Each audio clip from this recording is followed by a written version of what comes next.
we're going to be building 2 boardwalks, and they're going to be twinsies. So the first step for us is to pull a square line from the house. We're going to pull this from the back to the front of the house and pull a line that is basically going with it.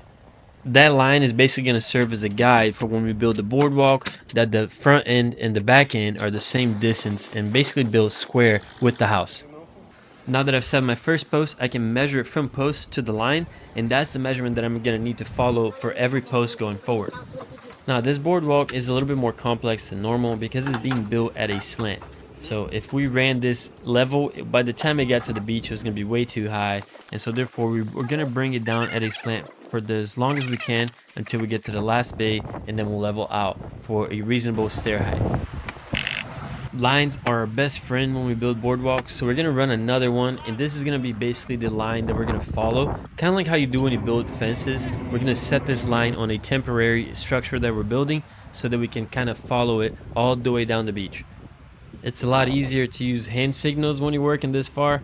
I don't like to be yelling if I don't have to, so we do that until we get to the right place, and then he's going to cut a slot in the wood and yank it. It is pretty windy at the beach, so the harder you yank this, the more straight you're going to be able to have.